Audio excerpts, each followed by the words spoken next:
I want you to picture a scenario. And for a lot of you listening, this isn't going to be hard to imagine because you live it every day. You're a tradesperson. Maybe you're a plumber, an electrician, an HVAC tech, it doesn't matter. You have spent, let's say, the last 15 years grinding. Right. You built this business out of the back of a beat-up van. You showed up on time, you did impeccable work, and you have the trophy case to prove it. Yeah. Hundreds of glowing 5-star reviews on Google.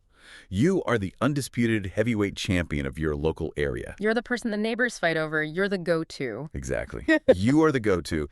But recently, something weird is happening. Yeah. It starts subtle, but then it becomes, undeniable. The moment the clock on the wall hits 5:30 p.m., your phone just dies. It goes silent. Which is strange, right? Because pipes don't stop bursting at 5 o'clock. Furnaces don't check the clock before they quit. Right. The demand is there. But you look online, you check your local search results, and you see a competitor down the street. Maybe they've been in business for 6 months. They have mediocre reviews, maybe a 3.8-star average, shaky feedback, people complaining about muddy boots. Yeah. But they are cleaning up. They're getting all the evening calls. They're grabbing the emergency work. And you're sitting there with your perfect 5-star rating, wondering why you've suddenly become invisible. It's the classic, I did everything right, so why am I losing scenario. It feels incredibly unfair. It feels broken. It feels like the game is rigged. But that is exactly what we are digging into today. We are looking at a fascinating and honestly kind of ruthless analysis by TEXSEON Marketing. They've broken down the 2026 Local Search Ranking Factors report from Whitespark. Right. And if you are running a local service business, what we are about to discuss is going to be a massive wake-up call. The rules of the game haven't just shifted, they have completely flipped. They really have. And I think the core of this deep dive, the thing we really need to get our heads around before we even touch the data, is a fundamental philosophical shift in how Google thinks. Okay. We are moving from an era where Google wanted to show you the best business to an era where Google wants to show you the most active business. That is a huge distinction. Active versus best. So are you telling me quality doesn't matter anymore? Because if I'm a homeowner and I'm looking for someone to rewire my house, I definitely want the best electrician, not just the one who happens to be awake. Well, here's the nuance. It's not that quality doesn't matter. You still need to be good to keep customers. But the definition of quality is being rewritten by the algorithm. How so? In the old days, let's say 2020 to 2024, ranking on Google Maps was like building a house. You built a solid website, you got listed in directories, you stacked up some reviews, and then you just stood there. Right. As long as the house didn't fall down, you stayed ranked. It was a static brochure model. Build it and they will come. Set it and forget it. Precisely. But the 2026 data shows that the algorithm has moved to what we call a dynamic availability model. Google is checking for a pulse. They want to know, are you open right now? Did you get a review this week?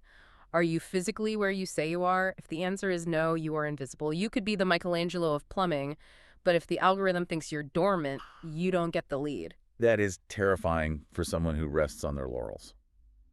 Okay, let's unpack this because there are 3 or 4 massive changes here that explain why that phone stops ringing at 5:00 p.m.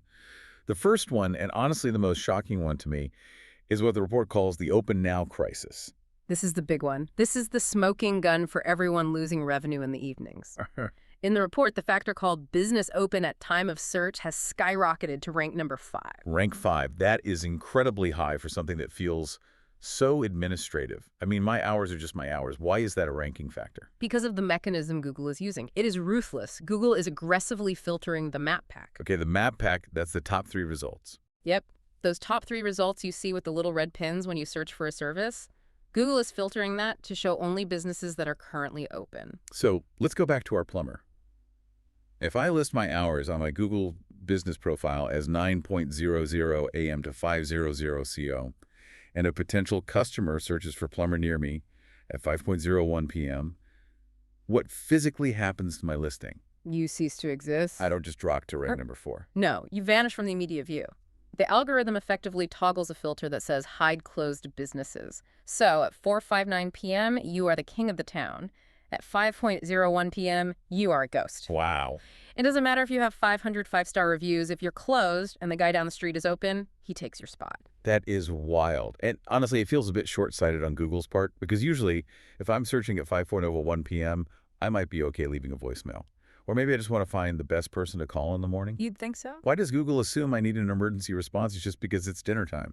That's how we used to think. That's how humans think. But Google has looked at the user data, trillions of searches, and they have decided that user experience means immediate gratification. The Amazon effect. Exactly, the Amazon effect. If a user is searching, the algorithm assumes they want an answer now. The source material gives a really vivid example of this to prove the point. They call it the nightmare scenario. Yeah, I saw that. It's set in a pampa, right? Right, Pampa.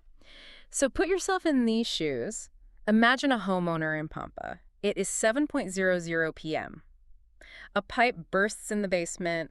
Water is spraying everywhere. They are panicking. They grab their phone and search plumber near me.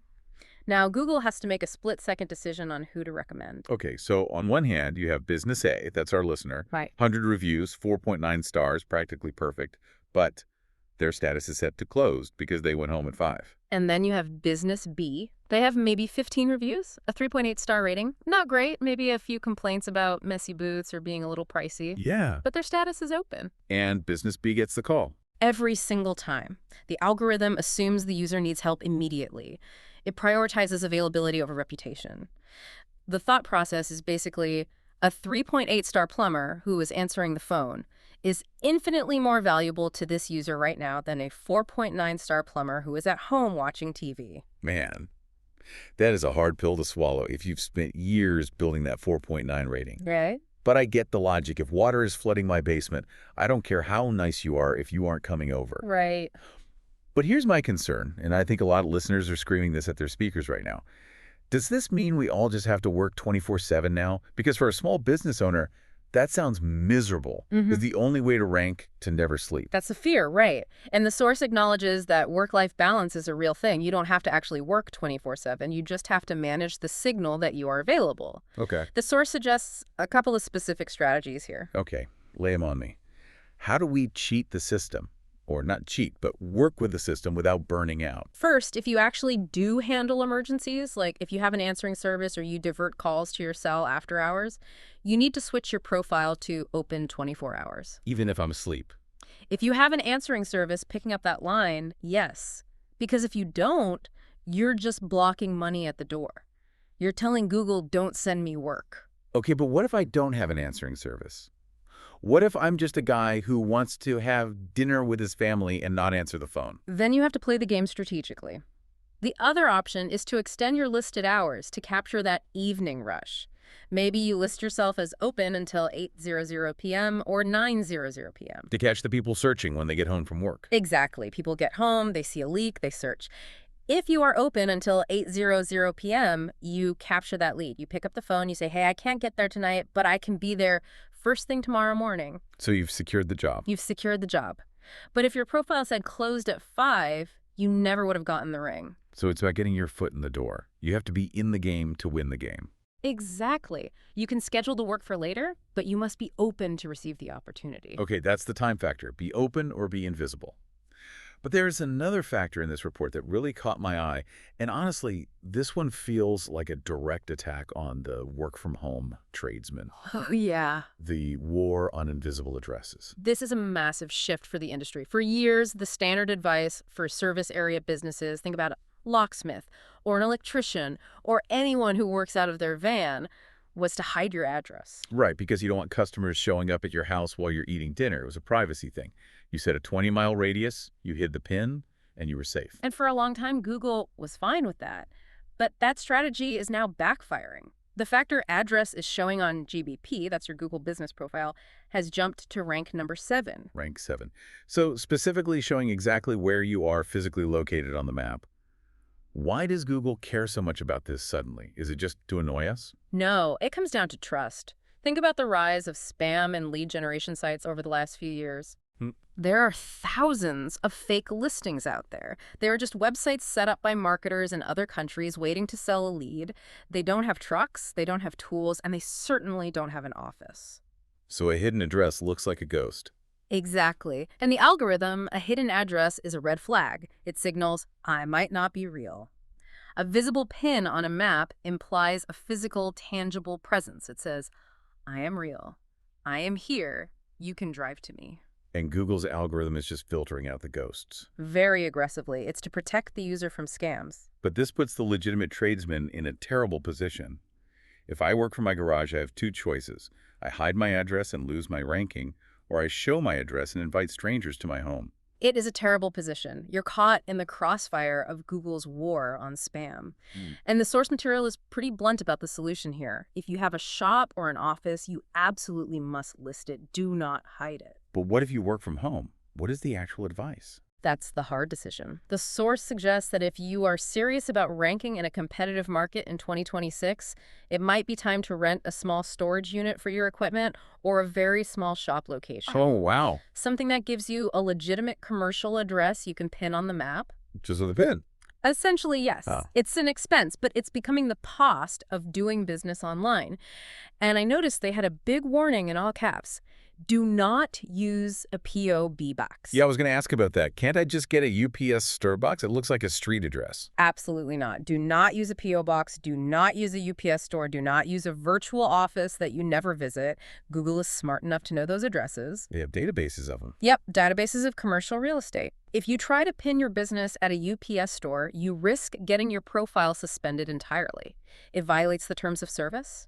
You need a real location where you can theoretically meet a customer. It really feels like the barrier to entry is getting higher. You can't just be a guy with a van and a cell phone anymore. Or at least the algorithm makes it much harder for that guy to be seen against the bigger companies with offices. It's professionalizing the digital presence. If you want to rank like a big business, you have to signal like a big business. Okay, let's move to the third big pillar here. We've talked about time being open so you don't vanish. We've talked about location being visible so you don't look like a ghost. Now we have to talk about reputation. But again, the report says it's not just about having good reviews. Right. It's about the pulse of those reviews. This is where a lot of businesses fail, even the good ones. They treat reviews as a trophy case. They think, look, I got 50 reviews in 2024, I have a 5.0 rating, I'm good forever. Yeah. But the 2026 data shows two specific factors climbing the ranks. Recency of reviews at rank 11 and sustained influx of reviews at rank 14. So recency and sustained influx. Essentially, how new are they and are they keeping coming in? Precisely. The source calls it the stale penalty. A 5-star review from 2024 is practically worthless to the algorithm in 2026. Worthless. That seems harsh. Yeah. Happy customer is a happy customer. Why does the date matter? Because the algorithm is trying to determine if you are still active. If your last review was 3 months ago, Google views your profile as dormant. It starts to wonder, is this guy still in business? Is he still taking jobs? Has his quality dropped? They prioritize freshness because it proves you are active and delivering quality work today. Okay, so I want to play devil's advocate here. Let's say I'm listening to this and I panic. I realize I haven't gotten a review in 6 months. So I go into my customer database, I grab the emails of everyone I worked for recently, and I blast out a request. Hey, please review me. And boom, I get 10 5-star reviews in one day. Right. Problem solved, right? I have freshness. Wrong. You might have actually just hurt yourself. Well, I got the reviews. It's called a burst, and Google hates it. Think about it from the algorithm's perspective. You have 0 reviews for 6 months, flatline. Then suddenly, 10 reviews in one afternoon. That looks incredibly suspicious. It looks like I bought them. Exactly. Or it looks like you coerced people or you ran a contest. It doesn't look like organic business growth. It looks like manipulation. So it looks like a heart attack instead of a heartbeat. That is a great analogy. You want a heartbeat. You want a steady pulse. The source advises a strategy of trickle, not a flood. I like that. Getting 1 review every single week for 10 weeks is infinitely better than getting 10 reviews in one day. The algorithm wants consistency. So how do you actually do that? Because I know tradespeople, they are busy, they are under sinks, they're on roofs, they can barely remember to eat lunch, let alone strategically space out review requests to satisfy a robot. You cannot rely on your memory. If you rely on remembering to ask, you will fail. The source is very clear on this. You have to automate it. Use software that sends a text request the exact moment an invoice is paid. So the job is done. The customer pays via the iPad or whatever, and ping, they get a text. Exactly. Thanks for your business. How did we do? Click here to leave a review. If you do that consistently, you naturally get that steady trickle. 1 this week, 2 next week, 1 the week after. That signals to Google that you are a healthy, thriving business with a strong pulse. It proves you are working now. It seems like automation is the secret sauce here. You can't manually manage all these signals while trying to actually do the coming. You really can't. The complexity has grown too much. You need the systems to run the marketing so you can run the business. Now, before we get to the action plan, we have to talk about what is OUT. Because if all these new things are important, open hours, visible addresses, review pulses, something had to drop off the list. Right. And the report identifies a dinosaur strategy that people are still wasting money on. Citations. Citations. Now, for the non-marketing nerds, this is listing your business on directories, right? Right. Years ago, this was the backbone of local SEO. You would spend hours or pay someone hundreds of dollars a month to list your business on sites like Yellowbot, Hot Frog, Superpages, Manta, hundreds of these obscure directories that nobody has ever actually visited. I remember that. The idea was that the more places you are listed, the more important Google thinks you are. And that used to be true. It was a popularity contest. But today, it barely moves the needle. Think about it. Google doesn't need Hot Frog to tell them you exist because Google owns the infrastructure. They have Android phones in everyone's pocket. They have Chrome browsers on everyone's desktop. They have Google Maps navigation data. Oh, wow. They know you exist because they can literally see people driving to your shop and calling your number through their operating system. That's fascinating. They have their own data now. They don't need to ask the neighbors. Exactly. They have what we call ground truth data. So the advice from the source is simple. Ensure your NIP name, address, phone is correct on the big four. The big four. That's Google, Bing, Yelp, and Apple Maps. Get those right and then ignore the rest. Do not pay for citation building packages in 2026. You are buying a dinosaur. Save your money. I love that. Okay, so we have covered a lot of ground. We have the open now crisis where you vanish at 5 p.m. We have the hidden address penalty where privacy hurts your ranking. We have the need for a review pulse instead of just a high score.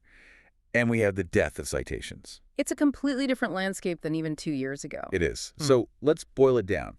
If I am a listener, I am driving my truck to a job right now, and I'm realizing I might be invisible half the time. What is my emergency checklist for this week? What do I need to fix today? Based on the source, here are the 3 things you need to do immediately to stop the bleeding. Hit me with number 1. Check your hours. Go to your Google business profile right now. Are you blocking evening money? If you answer the phone after 5 p.m. or if you have an answering service, mark yourself as open. Do not let the algorithm filter you out just because you didn't update a setting. Simple enough. Be open if you can be. Number 2, check your address. Is your map pin visible? If you have a physical location, a shop, an office, even a depot, and you aren't showing it, you are fighting with one hand tied behind your back. Unhide that address. Okay. And if you are working from home, start thinking seriously about whether a small commercial rental is worth the investment to get that pin on the map. Because without the pin, you look like a ghost. That's it. And number 3, Check your digital pulse. When was the last time you got a review? Look at the date. If it has been more than 30 days, the source says you are bleeding rank. and don't send 50 emails at once. Right. Do not panic. Just send 5 requests today, and then set up a system to send 5 more next week. Start the trickle. Revive the heartbeat. It's funny, isn't it? We usually think about business in terms of concrete things, pipes, wires, tools. But this whole conversation highlights that the digital landscape is just as ruthless as the physical one. Mm-hmm. You can be the best tradesman in the city, but if your digital signals are wrong, you're playing to an empty room. Absolutely. The source was a great comparison that stuck with me. You wouldn't install a breaker box using electrical code from 1990. Right. It would be dangerous, it would be illegal, and it wouldn't work. So why would you try to run your marketing using rules from 2020? The code has updated. The code has updated. You have to update with it. And here's where it gets really interesting for me. Looking at the big picture to close this out, we are seeing a fundamental shift in the definition of quality. How so? Well, historically, quality meant skill. How well can you fix the pipe? How clean is your wiring? Sure. But in the digital age, quality is being conflated with availability. That's true. Think about it. If you are the best plumber in the world, you are the absolute master of your craft, but the algorithm thinks you are sleeping because your status is closed, are you actually the best? To the customer with the wet floor, you're nobody. You're worse than nobody. You're an obstacle. Exactly. You don't exist. So the question for the listener is, are you letting your digital availability undermine your actual skill? You've mastered the trade, but have you mastered the signal? Have you mastered the signal? That is the question to leave you with today. It's not enough to be good. You have to be on. You have to be present. So take a look at your profile. Check your digital pulse. Make sure you aren't vanishing when the clock strikes 5. As always, thanks for diving deep with us. We'll see you on the next one.